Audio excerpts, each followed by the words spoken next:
Alguns podem estar até pensando assim, mas que coisa é essa de líquido? Adventismo em tempos líquidos, então quer dizer que a nossa sociedade se liquefez? Após a minha fala aqui, o Dr. Rodrigo Silva vai explicar devidamente por que nós escolhemos esse título para a série de maratonas que teremos começando agora, depois em novembro e dezembro também. Que tempos líquidos são esses? Você vai entender se nos acompanhar até o fim. Temos ainda muita coisa boa pela frente. Estaremos aqui nessa maratona até as 10 da noite, talvez até um pouquinho mais. Então fique conosco, não perca nenhuma palestra. A Agatha Lemos, ela pavimentou aqui o chão sobre o qual nós vamos construir agora as paredes, e em dezembro colocaremos o telhado em cima dessa casa. Nós vivemos realmente em tempos bastante desafiadores. Nunca foi fácil ser povo de Deus. O dragão está irado contra a mulher e faz guerra ao remanescente, ao restante de toda essa história de movimentos de reforma, de restauração. Ele está guerreando especificamente contra o remanescente. E quando estudamos Apocalipse 12, a Agatha explicou o 11, depois vem o 12 com as perseguições do diabo contra o povo de Deus ao longo da história, com a tentativa de destruir o filho da mulher, Jesus Cristo. E no capítulo 13, então, nós temos ali uma ampliação de um detalhe, de um aspecto do 12, que é justamente a perseguição que as bestas fazem contra o povo de Deus nos últimos tempos. Que povo é esse? Os que guardam os mandamentos de Deus e têm o testemunho de Jesus. E depois no capítulo 14, nós temos ali a mensagem que esse povo tem que proclamar ao mundo antes da volta de Jesus. Quero começar aqui mostrando também a minha apresentação, a mensagem dos 3 anjos e a contrafação satânica. Eu quero só aqui em linhas gerais fazer um retrospecto da história e aproveitar também para fazer um pequeno merchandising aqui, se me permitem. Eu estou muito feliz porque a CPB relançou um livro que foi o meu TCC de jornalismo, lá nos anos 90, né? A chegada do Adventismo ao Brasil. Eu diria assim que dos livros que eu tive o prazer e o privilégio de publicar pela CPB, para os adventistas talvez esse aqui seja o mais importante. Porque nós precisamos recuperar nosso DNA profético, precisamos voltar à história dos pioneiros, tanto no que diz respeito à Igreja Mundial, quanto à Igreja do Brasil também, porque a nossa história aqui é linda. Nós precisamos disso, sabe por quê? Porque não temos que temer o futuro, a menos que nos esqueçamos da forma como Deus nos conduziu e tem conduzido ao longo da história. Se nós perdermos nossas raízes, aí sim, a liquefação do adventismo será um fato. Mas eu não creio nisso, porque a profecia que nós temos que conhecer muito bem, até para não nos desesperarmos, né? A profecia mostra que o barco que conduz a igreja vai chegar ao porto final. Louvado seja Deus pela profecia. Louvado seja Deus porque a profecia é como se fosse assim um túnel aberto na história e no fim dele nós conseguimos ver a luz. Deus é o condutor desse movimento. Deus é o condutor do barco que leva o seu povo. Muitas vezes açoitado, como veremos daqui a pouquinho. Muitas vezes parece que vai afundar pelas pressões e pelas perseguições de Satanás, o dragão, que odeia essa mulher. Mas o barco vai chegar ao fim. Por isso eu não quero pular fora. Lá fora as águas são tempestuosas, geladas, ameaçadoras. Aqui dentro tem suas dificuldades, mas é seguro, porque Jesus está a bordo. Só para recordar alguma coisa que você já sabe e deveria saber, obviamente, a Agatha avançou até 1844. Ela pintou ali o cenário histórico, né, com aquele gráfico muito bem feito. Aliás, foi o nosso amigo lá, o designer, né, da revista Vida e Saúde, o Flávio Carvalho, quem elaborou aquele gráfico. Vou mostrar um gráfico depois aqui também, que é obra dele. Bem, Revolução Francesa, a besta que emerge do abismo tentou destruir a palavra, não conseguiu. Satanás tem à mão de novo a sua besta preferida, a besta do mar. Só que nós vemos hoje ainda ecoando algumas vozes que se despertaram, levantaram ali durante a Revolução Francesa. Eu não vou entrar em detalhes nesse momento, mas ao longo dessas 3 etapas das maratonas, você vai compreender muito bem por que nós pensamos em fundamentar essa série no estudo de Apocalipse 11. Porque embora a besta do abismo tenha sido meio que superada em termos de atuação, aquilo que ela lançou como semente ainda está germinando, fermentando neste mundo. Vamos aqui à tela então. Ali pelos anos 1840, 30, 40, a população norte-americana era de cerca de 17 milhões de habitantes. Para vocês terem uma ideia do poder desse despertamento milerita adventista, 1 milhão de pessoas chegaram a ser alcançadas por essa mensagem. Quando a gente fala disso, pensamos em Miller, Guilherme Miller, né? Ou William Miller, mas houve outros também, na Europa, até aqui na América do Sul. Eu tenho em casa, esqueci de trazer, o livro de Manuel Lacunza, um padre jesuíta, que por conta própria, estudando a Bíblia, descobriu a verdade da volta de Jesus. E escreveu um livro, o título, ali está a capa, né? Uma versão mais moderna, La Venida del Messias em Glória e Majestade. Ou seja, a vinda de Cristo, estudada por um jesuíta. Esse livro foi publicado, reeditado muitas vezes, e entendemos que essa mensagem do advento de Cristo, ela alcançou o mundo de forma bastante poderosa, especialmente na nação norte-americana, como vimos ali, 17 milhões, 1 milhão de pessoas chegou a ser alcançada pelas publicações, pelas pregações mileritas e tudo isso aí. Houve sim um desapontamento, porque a data estava correta, você sabe disso, mas o evento não foi bem compreendido. Só que não precisamos ter receios de falar desse desapontamento, porque se pensarmos bem, a igreja cristã nasce também de um desapontamento. Quando Cristo morre na cruz, para onde foram as multidões, os milhares que haviam sido alimentados com pães e peixes? Onde estavam todos aqueles que batiam no peito dizendo que queriam segui-lo até o fim? Sumiram? Um punhado de pessoas ficou do lado dele. Alguns homens e algumas mulheres. Reestudaram a Bíblia, esperaram pela resposta do céu, e quando a resposta veio, eles abalaram o mundo com o poder do Espírito Santo. De maneira semelhante, o movimento milerita, depois adventista, passou por um abalo, passou por um desapontamento terrível, que os peneirou também. Onde estava aquela multidão? 1 milhão de pessoas. Para onde foram? Aqueles que estavam ali junto com o povo expectante, aguardando a volta de Jesus. A maioria debandou, perdeu a fé, voltou para suas igrejas de origem, mas um punhado de pessoas sinceras aguardou a resposta do alto, voltou à Bíblia e recebeu a resposta. Você conhece a história? Hiram Edson teve aquela compreensão de que na verdade o evento era a passagem de Cristo do lugar santo para o lugar santíssimo, iniciando uma nova fase nesse processo do juízo. E com isso então a igreja adventista do sétimo dia começa a se organizar e alguns anos depois assume esse nome, que foi dirigido por Deus também.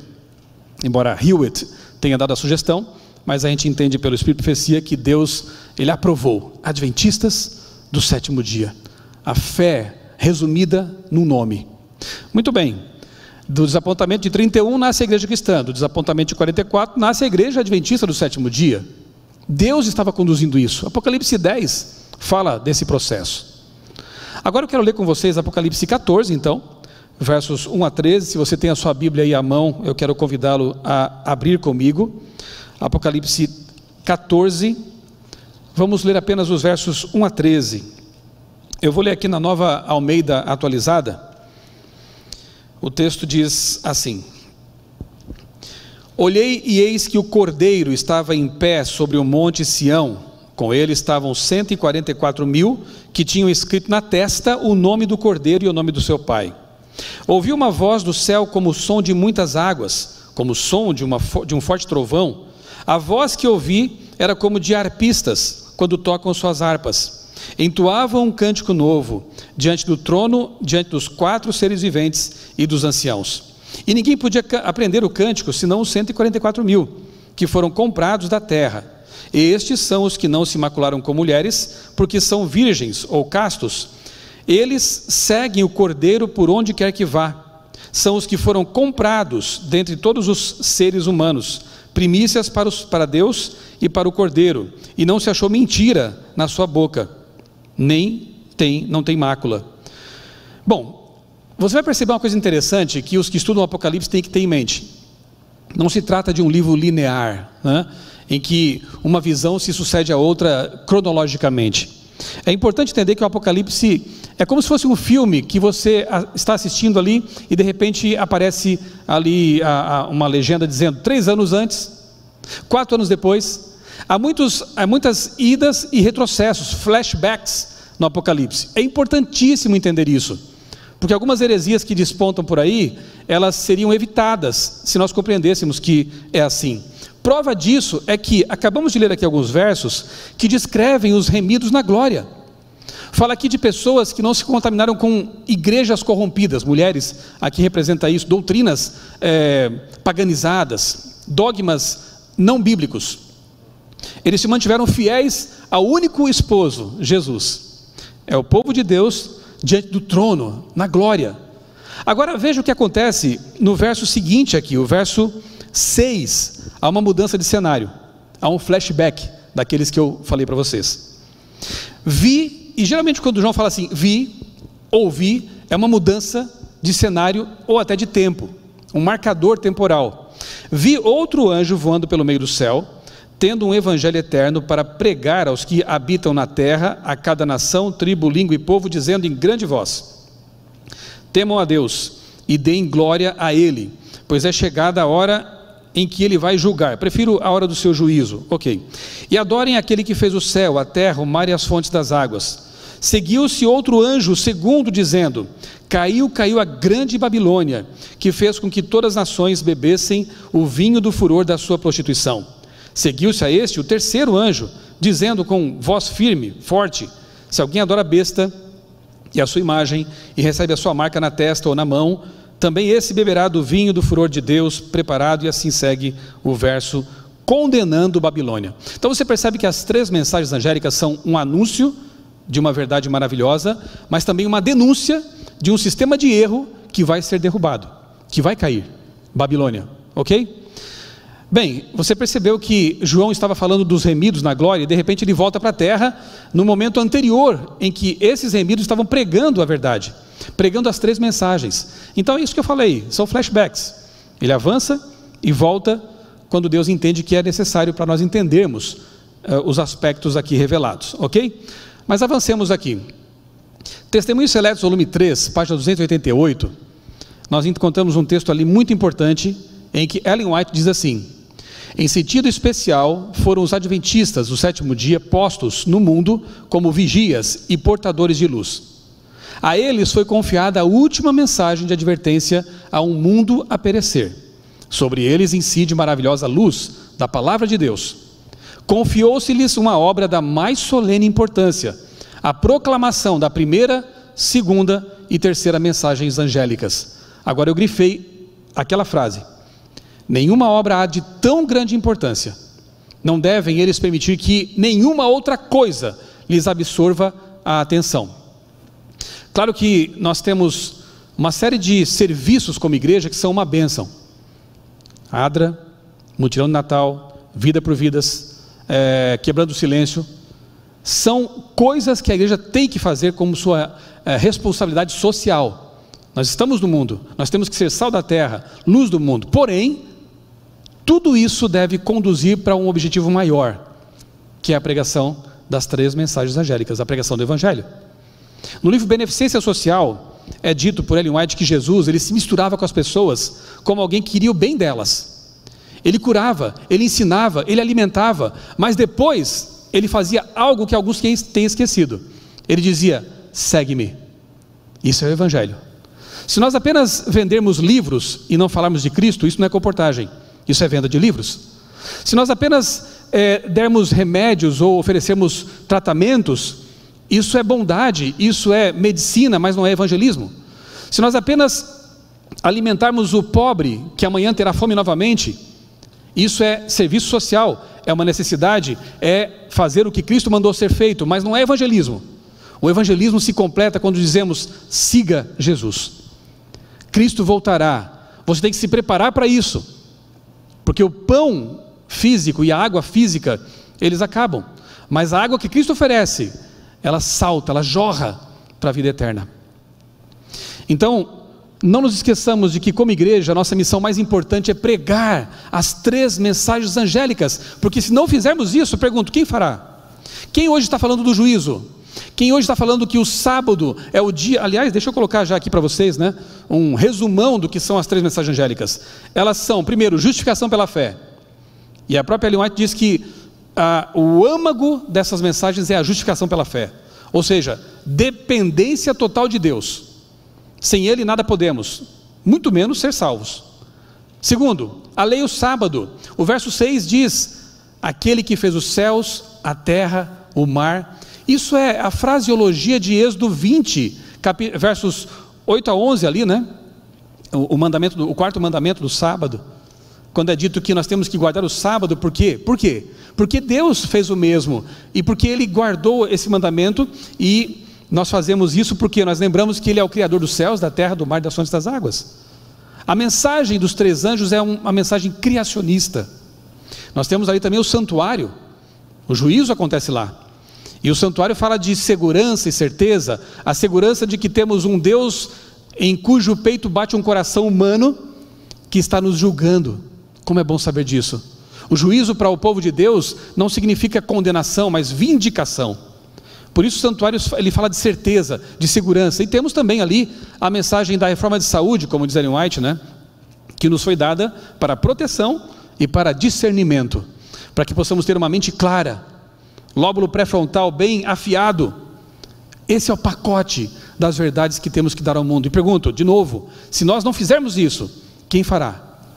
Outros estão fazendo coisas que nós fazemos também, mas isso aqui ninguém mais faz. Se nós esquecermos realmente o nosso DNA de adventistas do 7º dia, a nossa vocação escatológica, profética, e essa que, segundo Ellen White, é a missão mais importante, nós nos diluímos, nós nos liquefazemos nesse mundo líquido. Vamos lá. No século XIX nós vemos ali emergir uma série de movimentos no embalo da Revolução Francesa, né? Eu lembro do saudoso doutor e pastor Hélio Grellman, que cunhou uma expressão que eu tenho usado bastante, que é o espetáculo paralelo de Satanás, numa série de artigos que ele publicou lá nos anos 80 na revista Adventista. E Satanás, ele faz despertar realmente no mundo movimentos, pensadores, 3 dos quais estão aí na tela, mas há outros, que começam agora a tentar, ainda que inconscientemente, no caso deles, né, porque são apenas marionetes, minar um movimento nascente, chamado movimento adventista do 7º dia. Eu coloquei aqui alguns desses movimentos, alguns desses fenômenos estranhos que surgem na mesmíssima época em que desponta esse movimento reformatório chamado movimento adventista. Recordando ali, Port Gibson, no estado de Nova York, ali está a fazenda de Hiram Edson, ou Hiram, como alguns chamam. No dia 23 de outubro de 44, ele então tem aquela compreensão com respeito ao santuário. E alguns chamam então esse momento e esse local de o berço da teologia adventista, ok? Curiosamente, no mesmíssimo ano em que desponta esse movimento reformador, né? A semelhança da reforma protestante, que traz de volta verdades que estavam sepultadas debaixo do pó do tempo e das tradições, Charles Darwin, jovem, estava ali esboçando, rascunhando um livro que iria mudar o mundo, A Origem das Espécies. Deu um novo fôlego a uma teoria, a uma hipótese, melhor dizendo, chamada evolucionista, né? Ele mesmo escreveu na introdução do livro o seguinte, ó: após 5 anos de trabalho, permiti-me especular sobre o assunto e redigi algumas notas breves. Desenvolvi essas notas em 1844. Mas que coincidência, não? Até as converter num esboço das conclusões que então me pareciam prováveis. O livro será publicado em 1859, por pressão de amigos. Ali está a capa do livro original. A CPB relançou recentemente esse livro aqui, que é impressionante, né? A Viagem ao Sobrenatural, de Roger Murnau, um ex-satanista, que pela graça de Deus se tornou adventista, se converteu, e nesse livro revela uma série de coisas assim, de bastidores, né, nesse conflito. Eu quero ler para vocês aqui uma coisa que eu jamais leria num congresso científico, eu jamais falaria isso num outro contexto, mas num contexto de estudo profético e teológico, cabe muito bem. Página 37, ele escreveu o seguinte: a terceira parte do plano de Satanás seria destruir a Bíblia, sem dar fim a ela. Ele tentou fazer isso na Revolução Francesa, tentou em outros momentos, não deu certo. A Bíblia se levanta de novo, né? As testemunhas renascem com poder, casas publicadoras são criadas, uma até na casa de Voltaire, como vocês viram, ironia das ironias. Então ele percebeu que não dava certo essa tática. O que ele faz então? Destruir a Bíblia sem destruí-la. O que ele faz? Satanás expulsaria a crença em Deus da mente de milhões de pessoas por intermédio da teoria da evolução. Quem está dizendo isso aqui para Roger Murnau é um sacerdote satanista. Portanto, não é coisa inventada, é de primeira mão. Enquanto ainda estava no meio do satanismo, ele visita um templo satânico e ali está sendo acompanhado por um sacerdote satanista. E ele diz essas coisas. O sacerdote afirmou que Satanás havia selecionado pessoas de grande intelecto para levar avante seu plano, esse plano aqui, né? Ele escolheu um médico austríaco chamado Franz Mesmer para transformar o hipnotismo de um brinquedo do oculto em uma nova ciência. E eu quero recomendar a vocês também um livro da CPB que tem título Armadilha Dourada. Fala sobre medicina alternativa, não dá tempo de falar sobre isso agora. Mas parece que o mesmerismo volta hoje com outra roupagem, outras roupagens. Fica a dica aí. Mesmer deu origem à teoria chamada de magnetismo animal. Os espíritos o levaram a crer que um misterioso fluido penetra o corpo humano, permitindo que certas pessoas tenham uma poderosa influência sobre outras. Por ocasião da sua morte em 1815, o hipnotismo, como forma de anestesia, já havia começado a adquirir certa aura de respeitabilidade entre muitos médicos europeus. Eles descobriram que a sua prática médica parecia mais eficaz do que nunca antes. Fazendo uma pausa, com um grande sorriso no rosto, o sacerdote satanista continuou: eles nem faziam ideia de que na realidade estavam sendo energizados pelos espíritos amigos. São demônios, na verdade. Então ele diz assim que Charles Darwin, nascido em 1809, e Thomas Henry Huxley, que era tido como bulldog de Darwin. Darwin era mais acanhado, mais tímido, mas o Huxley era o enérgico, é aquele que levava avante as ideias, era um cirurgião, nascido em 1825, foram ambos submetidos à influência dos espíritos, quando ainda bem jovens, pois os médicos usaram o hipnotismo como anestésico, e a porta estava aberta ali. Bom, o texto continua dizendo que Satanás entendeu que essa teoria seria uma grande arma contra a palavra de Deus, contra o criacionismo, contra as 3 mensagens angélicas. E nós temos visto isso ainda hoje, né? Nos campi universitários, na mídia, como a Bíblia é confrontada por meio dessa hipótese chamada teoria da evolução, né? Vale a pena ler esse livro, é um livro bastante revelador, bem interessante. Bem, uma dessas contrafações que nascem ali na mesma época, além do darwinismo, é o espiritismo. Olha que interessante, num raio de cerca de 10 quilômetros da fazenda de Hiram Edson, há um monumento ali ao espiritismo moderno, em Hydelsville. Ali está a placa, não sei o que estou dizendo isso, são os próprios espíritas que reconhecem que esse local marca o nascimento do moderno espiritismo. Qual ano? 1848. Já começa a suspeitar que não seja coincidência, viu? Você vai ver mais coisas ainda. Em volta dessa casa tem uns tijolinhos vermelhos, e um desses me chamou a atenção, com aquela inscrição ali, ó: There is no death. A mentira original de Satanás no Éden. Eva, a morte não existe, e vocês serão como Deus. Vocês podem decidir as coisas por si mesmos. Não há morte. Se a mensagem da justificação, se a mensagem dos 3 anjos, que essencialmente é a justificação pela fé, fala de dependência total de Deus, as mentiras concorrentes falam de independência. No caso do espiritismo, a independência espiritual. Vocês serão como Deus, vocês vão evoluir para planos ascensionais. Vocês morrem, mas não morrem. Vocês reencarnam. No caso do darwinismo, a ideia é de que Deus é dispensável porque a vida surge. A vida evolui por si mesma, naturalmente, é o naturalismo. Todas elas têm uma coisa em comum: independência, o que vai totalmente de encontro à ideia de dependência das mensagens dos 3 anjos. Ali também, no mesmo raio de cerca de 10 quilômetros, está um local em que se supõe o Joseph Smith, o profeta, né, o pretenso profeta do mormonismo, teria recebido então uma visão, teria tido um encontro com o anjo Moroni, né, em Palmyra. Note a data, 1827. Em 1844, Smith, que era polígamo, envolvido num monte de coisas complicadas, foi assassinado quando tentava fugir de uma cadeia lá nos Estados Unidos. Eu visitei esse centro também de exposição deles e aproveitei a oportunidade e perguntei para o guia mormon que estava ali o seguinte: isso é informação de primeira mão, não li isso em lugar nenhum. Perguntei para o guia o seguinte: Moroni era um anjo ou um espírito?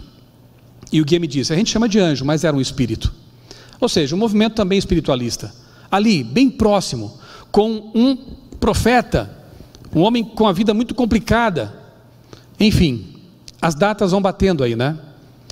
Naquele mesmo raio, cerca de 10 quilômetros, está uma comunidade, uma casa ali muito bonita, né, que pertencia a uma comunidade chamada Oneida, fundada em 1848 por John Humphrey Noyes, que pregava o seguinte: o casamento complexo ou matrimônio grupal, em que todo mundo estava disponível para todo mundo.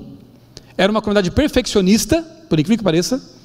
Era tão perfeccionista que achavam que tudo que fizesse com o corpo não era mais pecado, porque eles eram santos. É mais ou menos como a carne santa, né, que no começo do Adventismo ali também incomodou um bocado.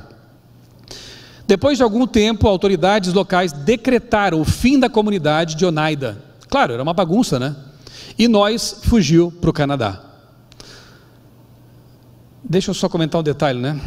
Com todos esses movimentos malucos surgindo ali na mesma época, o que o diabo queria fazer com isso? As pessoas pensarem que Ellen White e aquele movimento era mais um daqueles movimentos doidos que surgiram nessa época. Era uma cortina de fumaça. Mas tem mais, não é só questão geográfica ou de movimentos que tentavam ser proféticos, né? Há também coisas no campo da ideologia política que surgem também na mesma época. Curiosamente, o Manifesto Comunista de Marx e Engels é publicado em 1848, mesma data em que a casa da família Fox ali tem aqueles encontros, né, satânicos, pretensamente espiritualistas. Nasce o espiritismo moderno. Bem próximo da publicação ali, do começo da redação de A Origem das Espécies, o Manifesto Comunista é publicado. Eu quero convidar vocês no meu canal no YouTube a assistirem a este vídeo, O Cavalo de Troia Vermelho, parte 1. Eu entrevistei ali o professor Rodrigo Udo, que é mestre em História, e a gente analisa, destrincha a obra básica do marxismo, o Manifesto do Partido Comunista. Sabe o que eu acho interessante? A maior parte dos marxistas com quem eu converso nunca leram sequer o Manifesto Comunista. A maior parte dos darwinistas com quem eu converso sequer leram A Origem das Espécies, as obras seminais dessas ideias, desses movimentos, né? Isso é interessante, é curioso. Então assista, por favor, essa entrevista ali, ela é bastante reveladora. Agora perceba as relações que há entre marxismo e darwinismo. Sim, existem. Numa nota introdutória à segunda edição do Capital, a obra mais importante de Marx, ele escreveu como dedicatória o seguinte: a Charles Darwin, de um autêntico amigo seu. Sim, Marx bebeu nas fontes do evolucionismo, que obviamente é uma teoria ateia, uma teoria naturalista. E para não dizer que eu estou forçando a barra, eu quero aqui citar também um autor secular que sabe disso, que percebeu isso. José Oswaldo de Meira Pena, no livro Polemos, era professor da UNB, escreveu o seguinte: em carta a Engels, de 19 de dezembro de 1860, um ano depois da publicação de A Origem das Espécies, de Darwin, né, Marx informa a seu dileto amigo, Engels, que agora aspas, são palavras de Karl Marx: durante meu tempo de provações, nas 4 últimas semanas, li toda espécie de coisas, entre outras o livro de Darwin, sobre a seleção natural. Malgrado o seu inglês pesado, esse livro contém, eu grifei, o fundamento natural de nossa teoria. Segundo o próprio Karl Marx, que livro contém o fundamento natural da teoria marxista? Origem das Espécies. Olha que interessante. E se eu te disser que o Livro dos Espíritos, de Allan Kardec, também enaltece o evolucionismo, você vai achar ainda que é coincidência? Todas essas ideias, todas essas teorias, abraçam o naturalismo, abraçam o ateísmo, e estão de alguma forma interligadas. E eu não tenho como pensar outra coisa senão que a mente por trás de todas elas é a mesma. Você rastreia ali uma intencionalidade. Assim como disse a Agatha com respeito à Revolução Francesa, há aspectos interessantes do marxismo. Claro, o inimigo não é tanso, e tanso é uma expressão lá do sul, para tolos. O inimigo não é tolo a ponto de não colocar verdades ali. Então, politicamente falando, tem coisas interessantes, assim como no darwinismo também tem. Nós aceitamos seleção natural, por exemplo. O problema não é o lado bom da maçã, é o lado podre dela. E esse alguns ignoram. Se espiritualismo é vida eterna sem Deus, darwinismo é vida biológica sem Deus, marxismo é sociedade sem Deus. A religião para Marx era um empecilho às suas pretensões para a revolução. A religião para Marx, você se lembra, era o ópio do povo. Como então entender pessoas que se dizem cristãs e darwinistas? Eu respeito cada pessoa que pensa do jeito que quiser pensar, obviamente, mas eu também sou livre para pensar nas incoerências de certas afirmações. Cristão darwinista, cristão espírita, cristão marxista, eu acho bastante curioso isso. Um outro autor secular, Cleon Skousen, nesse livro muito interessante, O Comunista Exposto, página 54, eu quero agora mostrar para vocês que não sou só eu, como um pastor adventista, que percebe esses vieses religiosos em teorias que querem parecer não religiosas. Há autores seculares que percebem a mesmíssima coisa. É o caso aqui de Skousen, que diz: Marx acreditava que a matéria fosse autodinâmica. Não haveria necessidade de criador, planejador ou força governante no universo. Marx era, portanto, darwinista naturalista. Os sentimentos antirreligiosos de Marx encontraram expressão em sua tese, ao selecionar o grito de Prometeu como sua divisa. Em uma só palavra, odeio todos os deuses. Eu voltarei a esse ponto na segunda etapa da nossa série aqui, Adventismo Líquido, ok? Não tenho condições nesse momento de me aprofundar nisso. Eu voltarei a esse autor, inclusive.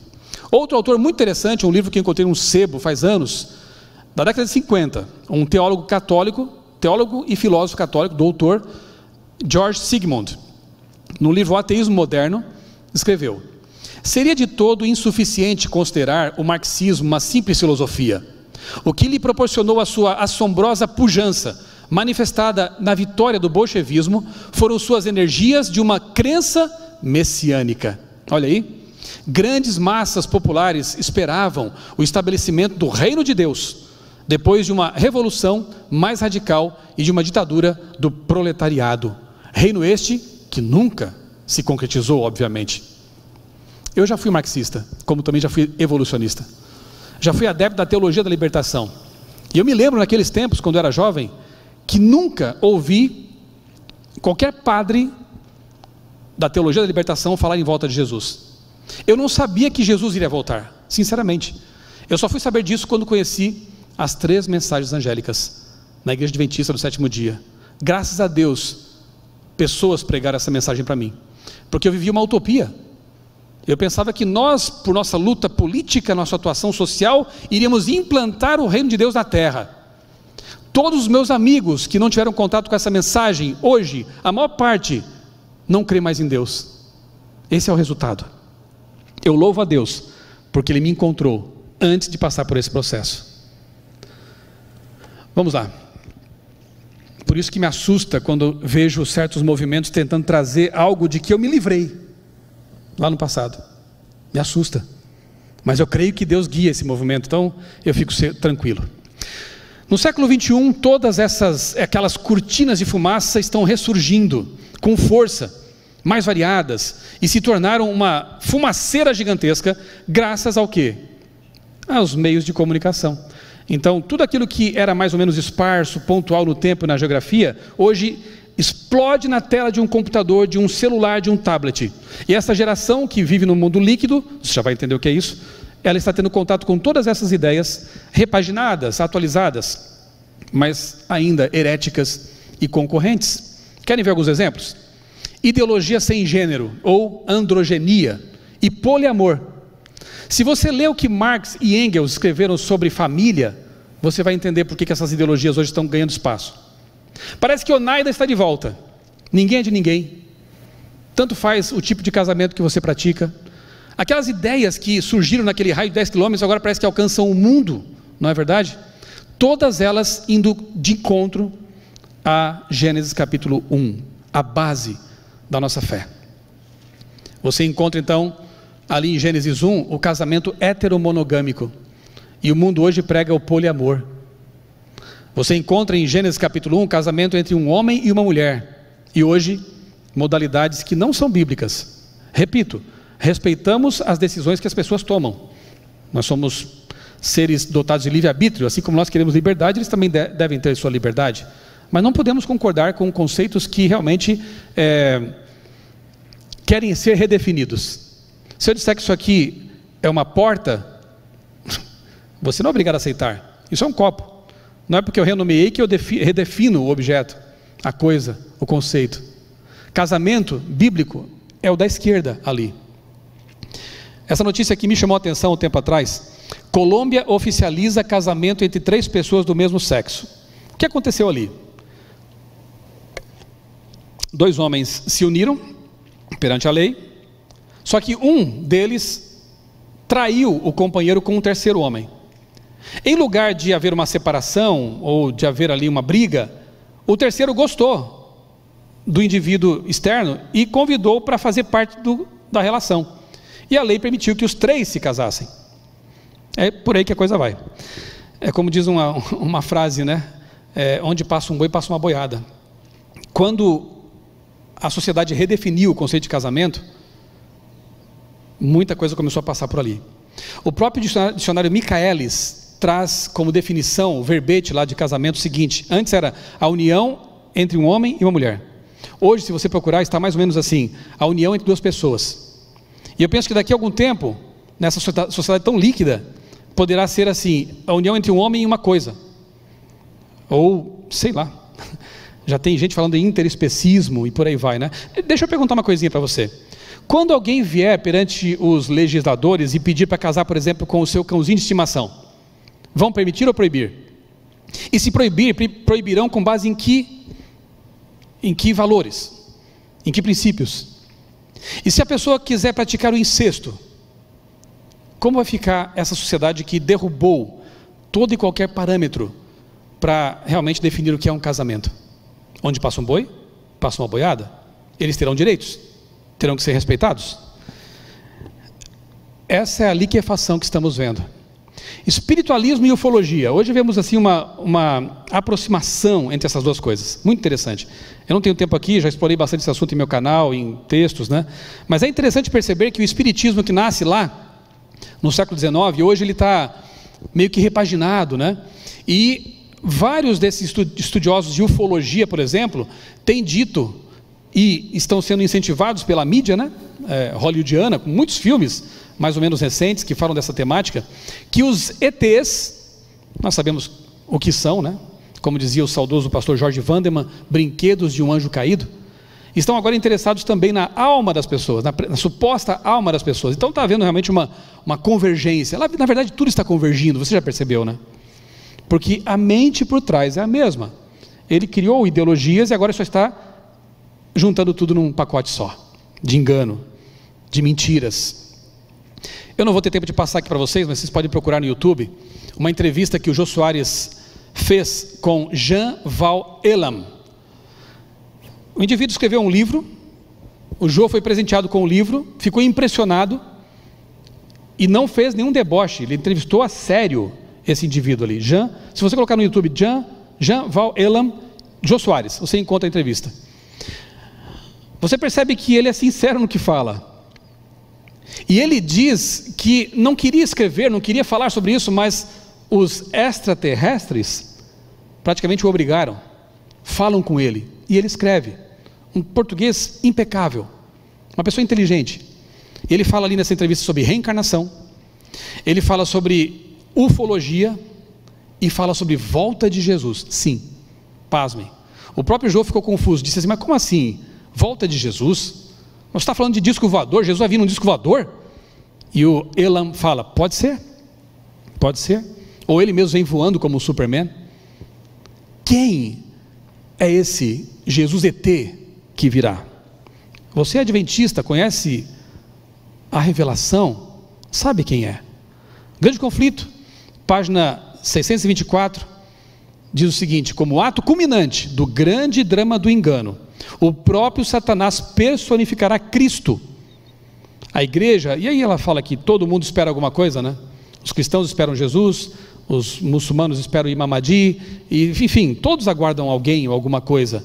Vai ser muito fácil enganar até os ateus, como Carl Sagan, se não tivesse falecido já, e Stephen Hawking, se já também não tivesse morto, porque eles esperavam um contato, esperavam que uma raça superior viesse nos tirar desse atoleiro. Todos esperam alguma coisa. Vamos nos calar? Vamos só dar pão, comida, sangue? Ou vamos dizer para as pessoas, Jesus está voltando, e a volta dele é assim, assim, assim, não seja enganado. Se não fizermos isso, quem fará? Mais uma vez eu pergunto.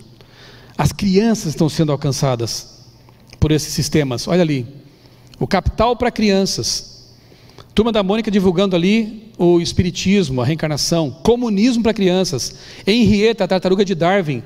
O inimigo sabe que as novas gerações são o alvo dele. O inimigo tem medo dessa geração que pode ser despertada pelo poder do Espírito para pregar a volta de Jesus. E eu louvo a Deus porque nossa igreja tem uma preocupação com as novas gerações, e deve ter mesmo, e deve continuar com essa preocupação. Precisamos alcançar urgentemente as crianças, adolescentes, porque eles são muito vulneráveis a tudo isso, não só em livros, você sabe disso, filmes, séries, videogames, todos, quase que invariavelmente, ensinam reencarnação, espiritismo, evolucionismo, e em grande medida também o tal do marxismo cultural. Não vou falar sobre isso hoje, aguarde. Bem, mistura imprópria, teologias marxistas e relativistas. Eu tenho pouco tempo aqui, mas eu quero me deter um pouquinho nessa questão aqui, daquilo que é imissível, mas alguns tentam misturar. Eu vou dar como exemplo aqui, bom, deixa eu ler esse texto aqui antes, manuscrito 94 de 1903, Ellen White escreveu: falsas teorias estarão misturadas com cada fase da experiência e serão advogadas com fervor satânico, a fim de cativar a mente de toda pessoa que não estiver arraigada onde? Na palavra de Deus. Então, isso é certo, falsas teorias vão se levantar o tempo todo para enganar o remanescente, aqueles que não estudam a Bíblia, aqueles que negligenciam conhecer a palavra de Deus. Eu vou dar como exemplo aqui apenas a tal da evolução teísta. Esse é o gráfico lá que o nosso amigo Flávio fez, o designer da Vida e Saúde. A parte de cima você tem ali a concepção bíblica, como relato literal das origens, e embaixo na linha laranja, naquela curva laranja, a criação bíblica como relato metafórico. Se é literal, nós temos coerência, são 6 dias literais de 24 horas na criação, sucedidos por um dia de descanso, o sábado, guardado porque ele comemora realmente a criação, é o memorial. Nós temos então, no capítulo 3 de Gênesis, o capítulo mais triste da Bíblia, a queda, e por isso o pecado no mundo, a morte e tudo de ruim que nós experimentamos ainda hoje, até a volta de Jesus. Mas vemos ali que Deus se faz homem em Cristo e nos resgata dessa queda. Ele morre e ressuscita, provando que tem poder sobre a morte, e nos enche de esperança por causa disso. E prometeu que, depois de pregadas as 3 mensagens, voltará nas nuvens dos céus, e o Éden será restaurado. Tudo faz sentido, tudo é harmônico. Mas quando tentam misturar evolucionismo nessa equação, acontece o seguinte: não são dias, são eras, milhares, talvez milhões de anos. Se é assim, Deus criou a morte, né? Porque ela faz parte desse processo de seleção natural, de sobrevivência do mais forte, mais apto.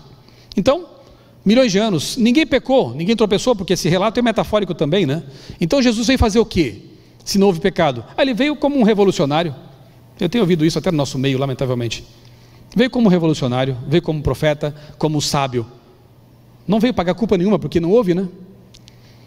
A tumba está fechada, como dizem alguns escritores por aí. Jesus, quem sabe, até saiu da cruz e casou com Maria Madalena. E teorias dessas que alguns bebem, né? Fontes corrompidas. Eu prefiro fontes cristalinas, na palavra de Deus. A visão limitada de que a humanidade é o centro de tudo e um fim em si mesma. Não há por que temer um juízo final.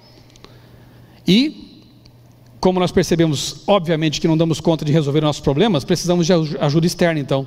Aí entram os ETs, aí entram os espíritos, e por aí vai. Não dá para misturar, gente.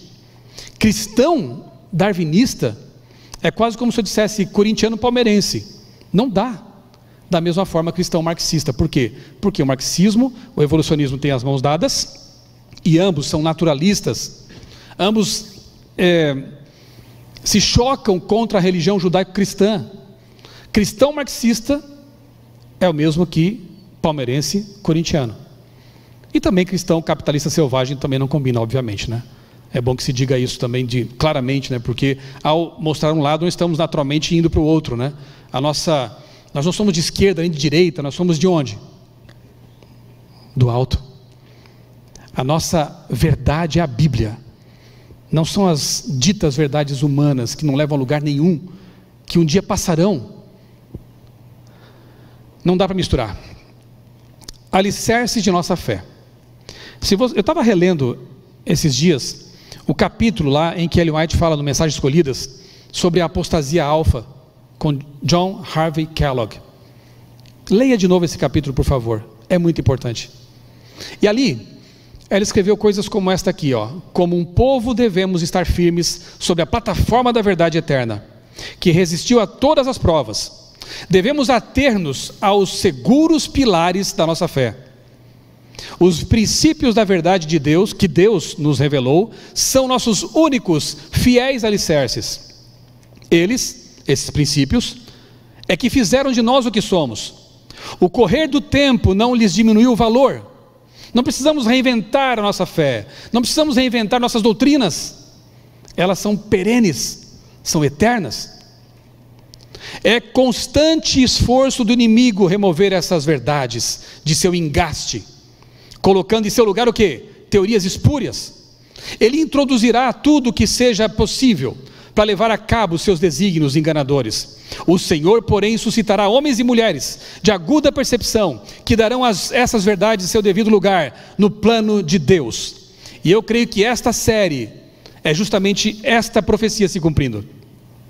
O Senhor usará homens e mulheres para trazer de volta os princípios inamovíveis da palavra, os princípios eternos que não podem ser mudados. As 3 mensagens angélicas. Tem mais. O inimigo das almas tem procurado introduzir a suposição de que uma grande reforma devia efetuar-se entre os adventistas do 7º dia, e que essa reforma consistiria em renunciar às doutrinas que se erguem como pilares da nossa fé. Sim, uma reforma tem que ser feita, um reavamento precisa ocorrer entre nós, mas não renunciando às verdades que nos fizeram ser o que somos. Empenhar-se-á Satanás num processo de reorganização. Se tal reforma se efetuasse, essa reforma espúria, qual seria o resultado? Seriam rejeitados os princípios da verdade, que Deus em sua sabedoria concedeu à igreja remanescente. Nossa religião seria alterada. Os princípios fundamentais que têm sustido a obra nestes últimos 50 anos, escreveu ela naquele tempo, seriam tidos em conta de erros. Imagina hoje, com esse tal de revisionismo todo. Estabelecer-se-ia uma nova organização, escrever-se-iam novos livros de ordem diferente, e agora eu grifei no finalzinho ali, ó, introduzir-se-ia um sistema de filosofia intelectual. Em lugar da verdade bíblica, dos fundamentos bíblicos, ideias bonitas, filosóficas, e muitas vezes sofismáticas, e apenas jogo de palavras. Não precisamos disso.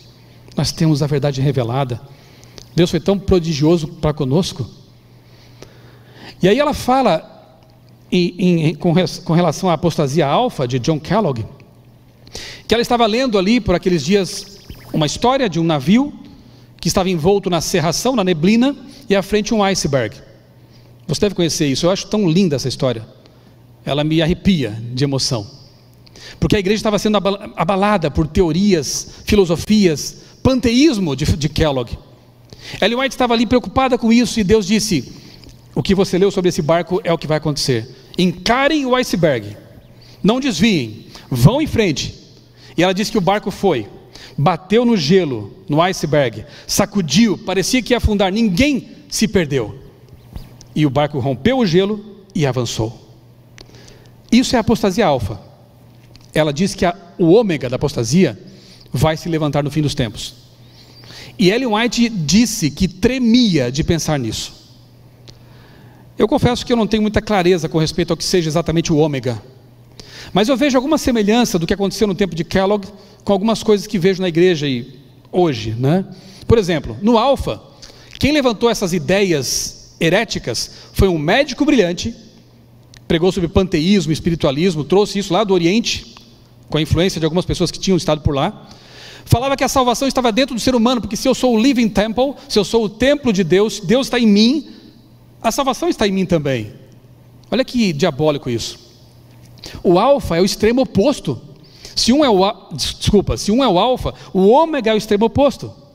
Portanto, podemos pensar o seguinte, que no ômega, novamente pregadores brilhantes vêm com ideias, filosofias, são PhDs, são respeitados, não são como alguns hereges que mal têm formação e que quando você ouve você já percebe que aquilo é totalmente falso.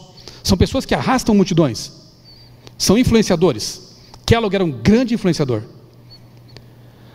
A salvação agora não está mais em você, está fora. Já foi tudo feito por você. Jesus te aceita como você é. Outro conceito falso, viu? Jesus não te aceita como você é. Como assim, pastor? Jesus recebe você como você está, para transformar você naquilo que Ele quer que você seja. Ele não aceita você como está, porque como você está poluído, está triste, você está se sentindo vazio. Ele recebe você do jeitinho que você está, não importa quem você seja, o que tenha feito, mas Ele vai receber você para transformá-lo. Isso é santificação. E nós vemos uma geração hoje que não fala mais em santificação. Você pode entrar na igreja como você é e continuar do jeito que você for. Você pode ser e Deus vai respeitar você, nós também vamos respeitar você, vamos passar a mão na sua cabeça. Não podemos fazer isso. O pecado tem que ser dito, tem que ser revelado, porque no fundo quem vive no pecado não é feliz, porque no fundo quem está manchado pelo pecado sabe que alguma coisa está errada, e a solução é Jesus. Se Kellogg pregava que você já está salvo porque Deus está em você, essa nova filosofia diz que não precisa fazer mais nada. Você pode comer o que você quiser, você pode beber o que você quiser, você pode pensar como você quiser, encarar a relação matrimonial como você quiser, tudo bem, Deus te aceita.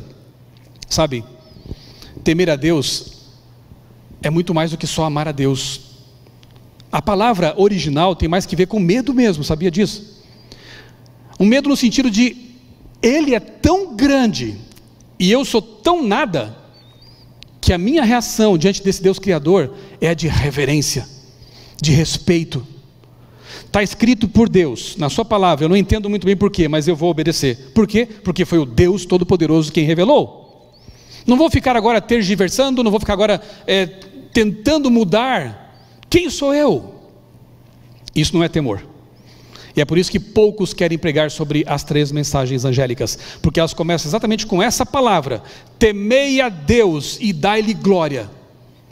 Deus não é o cara lá de cima, sabia disso? Ele está sentado num trono. Claro que Paulo diz assim: cheguemos-nos confiadamente junto ao trono de graça. Sim, você pode se achegar a Deus como você está. Você pode se achegar a Deus porque Deus te convida a chegar, mas Ele está num trono, porque Ele é o Rei do universo. As pessoas têm esquecido disso, mas a mensagem dos 3 anjos volta a nos lembrar da reverência que temos que ter para com Deus e para com a sua revelação. Quem somos nós diante desse Deus poderoso? Temei a Deus e dá-lhe glória. Outra semelhança, né? Em ambos os casos, na apostasia alfa e na talvez ômega, que eu estou aqui tentando entender, os jovens foram um alvo primário. Você sabia que Kellogg ia aos colégios adventistas para ensinar suas heresias? Ele sabia disso, e o diabo também sabe, que se você conquista essa geração, você destrói todo um processo, uma geração perdida, digamos assim. Assim como fez Kellogg, muitos influenciadores atuais querem encantar os jovens. Assim, aqueles jovens que, como eu no passado, me encantava com essas teorias, porque eu queria mudar o mundo. E ainda quero, mas eu sei que hoje eu não vou mudar o mundo. Eu posso salvar algumas pessoas com a pregação do Evangelho, mas quem vai mudar o mundo é Jesus. Eu não vou salvar a terra. Eu posso ajudar a preservar a terra, mas quem salva o planeta é Jesus. Ele vai, na verdade, recriá-lo. Aliás, se eu não creio na criação em 6 dias, por que eu vou crer na promessa do Apocalipse da recriação deste mundo? Essas teorias misturadas com o adventismo minam a fé das pessoas. Não elevam as pessoas a Deus, mas baixam Deus à nossa realidade líquida. Relativizam Deus e o Evangelho. Os jovens são o alvo. Nós temos que olhar, orar e trabalhar por eles. E finalmente, há um desprezo pelo profeta de Deus. Kellogg, Ellen White chorou por ele. Ellen White escreveu cartas pessoais muito incisivas, convidando a razão a voltar atrás. Ele que comeu na casa dela, era tido como um filho dela, a desprezou. Finalmente, já não queria mais ouvi-la. Interessante que no ômega da apostasia acontece o mesmo fenômeno. Ellen White, eu quero só o sola escritura. Entendem mal esse conceito, porque se Lutero pensasse assim, não teria escrito livros. Lutero escreveu muitos livros, mas não é só a Bíblia. Olha que interessante, né? Essa geração talvez esteja pensando, essa senhora já passou, é do século XIX. Eu quero te dizer uma coisa, para mim não foi fácil, quando eu me tornei adventista, aceitar essa verdade, de que Deus tem uma profetisa para os últimos dias. Eu gastei muito tempo estudando esse assunto, até me convencer de que esta igreja foi presenteada por Deus, ao usar uma mulher, uma jovenzinha, frágil, inculta, como um instrumento poderoso para envergonhar os fortes, como diz Paulo. E eu me convenci. E eu louvo a Deus pela influência que Ellen White tem tido em minha vida ao longo desses quase 30 anos de adventismo. Mas alguns querem fazer como Kellogg. Não, isso aí já está ultrapassado. São só conselhos. Sim, conselhos inspirados. Como é que você encara um conselho inspirado? Se um anjo sentasse na sua cama hoje à noite e dissesse, eu vim aqui trazer uns conselhos para você, você daria as costas? Eu vou ver a minha série preferida agora. Olha, eu não sei quanto a você, mas eu pararia tudo para ouvir o mensageiro. E talvez o mensageiro esteja embolorando na estante. E talvez o mensageiro esteja lá guardado numa caixa. Ou pior, sendo rejeitado pelo povo que devia acolher com amor esse presente de Deus.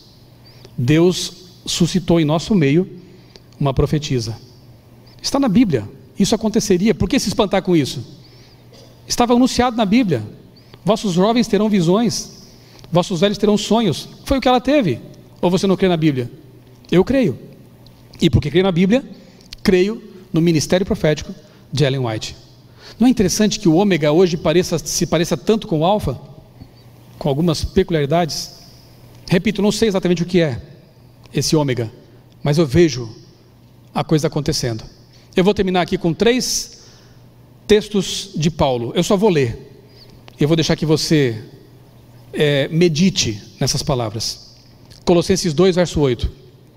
Tenham cuidado para que ninguém os escravize a filosofias vãs e enganosas, que se fundamentam nas tradições humanas, no pensamento humano e nos princípios elementares deste mundo e não em Cristo. 1 Timóteo 4, 1 e 2. O Espírito diz claramente que nos últimos tempos, no nosso tempo, alguns abandonarão a fé e seguirão espíritos enganadores e doutrinas de demônios. Tais ensinamentos vêm de homens hipócritas e mentirosos que têm a consciência cauterizada, adormecida, embotada. E finalmente, 2 Timóteo 4, 3 e 4. Pois virá o tempo em que não suportarão a sã doutrina, pelo contrário, sentindo coceira nos ouvidos, segundo os seus próprios desejos, juntarão mestres para si mesmos, influenciadores, Eles se recusarão a dar ouvidos à verdade, voltando-se para os mitos. Só para você pensar, não precisamos de revolução, nem de subversão. Precisamos de conversão, reavivamento e reforma. Pense nisso e oremos por isso. Amém.